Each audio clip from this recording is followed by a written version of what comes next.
What? It's my first ranking video. And dude, we're doing all 5 Indiana Jones movies ranked and reviewed. Might as well review them while I rank them because I only got to review one. And yeah, and guys, I'm going to be using my very sophisticated rating system, which is like top tier stuff, like developed through years. I mean, dude, it just looks sophisticated. I'm telling you. And let me tell you, Indiana Jones has been a huge part of my childhood. And I'm very aware that most of these ranking lists are going to be very similar with any other rankings that somebody does, with maybe a few exceptions. So I'm going to try to add a little bit here with some fun facts and personal experiences watching these movies when I was a kid. But yeah, it's my first ranking video and I'm totally open to feedback because I always want to get better, especially for you guys. But yeah, let's go. Number 5, Indiana Jones and the Kingdom of the Crystal Skull. I know it's stupid, just go with it. Yeah, it's this one. And to be fair, man, Kingdom of the Crystal Skull, it was a losing battle. They kept saying we had to keep waiting because they wanted the right story and the right script to tell. So this was it. Like, this was the one you were waiting for. And look, dude, it had a really cool opening until they jumped the shark, or I guess you can call it now, nuked the fridge. Literally. Yes, like Fast and Furious movies are more realistic than that moment. Also, Indiana Jones, dude, I have this pet peeve, like when he's like, oh, man, this isn't as easy as it used to be, Mac. Or, oh, man, I used to do this a lot better when I was younger. He's basically doing, if you've seen Lethal Weapon, the Danny Glover, like, I'm getting too old for this shit. I can't stand that, dude. He's like telling the audience how old he is. And that's fucking depressing. And clearly in this movie, he is trying to pass the torch to continue the franchise, which is fine, except, yeah, it's Shia LaBeouf, man. And he's doing some like Fonzie Happy Days thing, but he's kind of an asshole. And I'm not going to question Shia LaBeouf's acting ability because he is a good actor, but he's just not really likable though in this role or in a lot of roles. He doesn't have the charisma that Harrison Ford does. On top of that, he's swinging with freaking monkeys, dude. Yeah, just stop. The Russians, the bad guys, not as interesting as Nazis. Clearly, no. Karen Allen is back, which should be good, but like something's weird. I don't know if it's, yeah, there's an alien story, not that interesting. You had bad CGI, and at the same time, Kingdom of the Crystal Skull had this like real polished look about it that the other 4 films did not have, where the other 4 films felt like they had like this like film feeling. This felt very like just polished and clean, and it just didn't feel like Indiana Jones. Number 4, Indiana Jones and the Dial of Destiny. And listen, I'm going to be kind of avoiding spoilers here because I don't want to ruin it for somebody who hasn't seen it yet. But now Indy is actually too old for this shit. But he's not telling the audience every 10 minutes, so it's okay. It feels organic. There is a fantastic prologue that's like 25 minutes long with some de-aging that you are going to have to forgive and get by. But dude, you have Indy in his prime against Nazis, which is just awesome. And then you have him in 1969, where the world is pretty much left Indy behind. And life has not been good to him. It's been rough, man. Some may find it depressing, and honestly, I think I would have too, but for some reason, I felt like it added depth to the character. And just weight to the entire story, like there's weight to this. The supporting cast is way better, and we're back to the Nazis, so are the villains. With a third act that some are gonna find really divisive, but honestly, I loved it. I thought it was freaking just a fun third act, and yeah, they took some risks, man, but I think it worked out. The ending in this, man, had a ton of heart. And I wiped a few tears, man. It was, yeah. And it was a proper goodbye to a cinematic icon.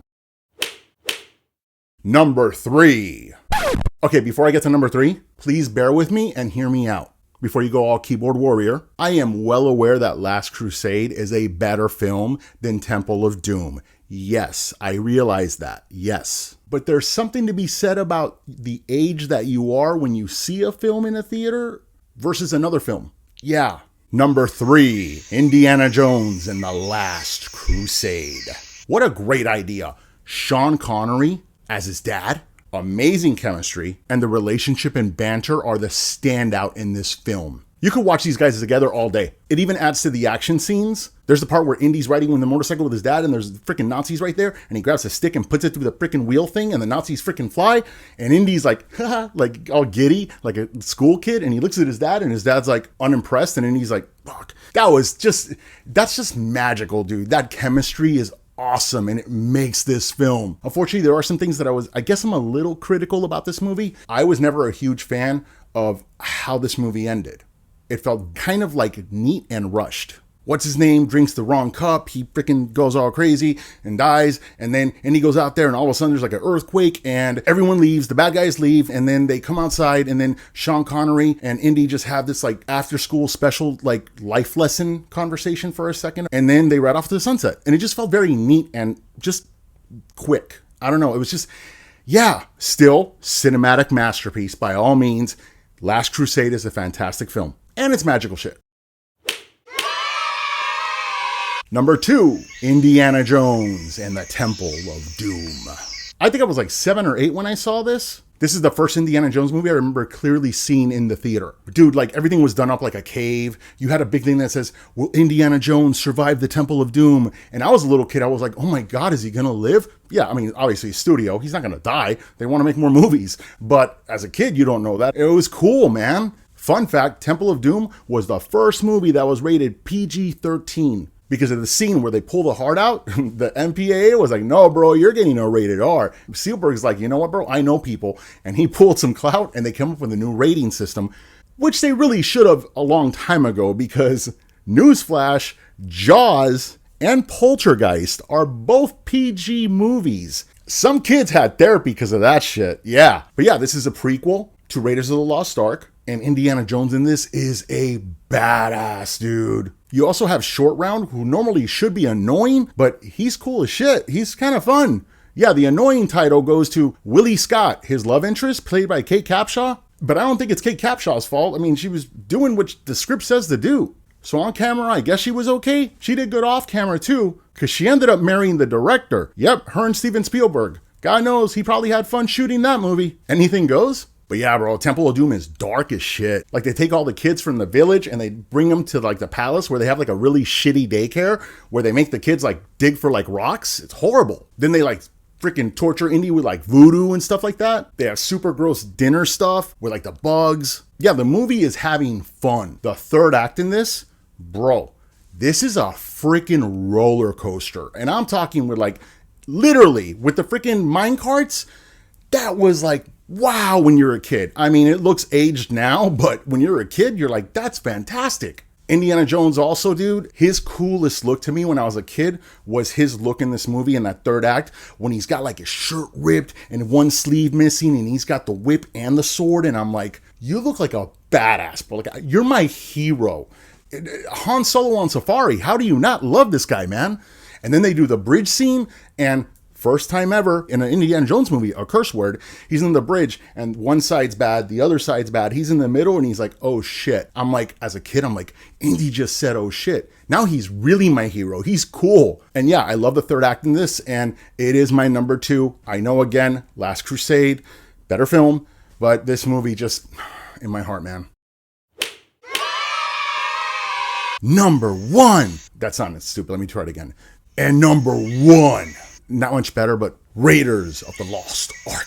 Yeah, it's not Indiana Jones and Raiders of the Lost Ark. It was called Raiders of the Lost Ark. They added that shit like they did New Hope with Star Wars, whatever. And yeah, this came out in 1981. This was a year after Empire Strikes Back. We already saw Harrison Ford as Han Solo twice. And it's like, bro, this is Han Solo on Safari. How cool is this shit? Fun fact, Tom Selleck turned down this role. You have the opening cave scene right from the beginning, which is amazing. By the way, that's Alfred Molina, like a really young one. You know, a guy who's like Doc Ock and Spider-Man and like 1,000 other movies too. Also, here's where it gets personal. Kid story.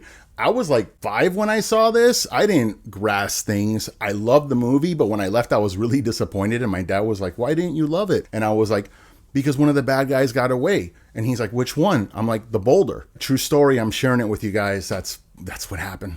All characters here are likable. He has great chemistry with Karen Allen. Nazis, they suck, man. But they make good bad guys. Freaking George Lucas knew that. What do you think the Empire's based on in Star Wars? You even have the little creepy Asian guy. He's creepy as crap. And Indy's nemesis, Belloc, he's a dick. Fun fact, that scene with Indy versus the sword guy, where the sword guy is going on like, and Indy's just like, fuck it, like that.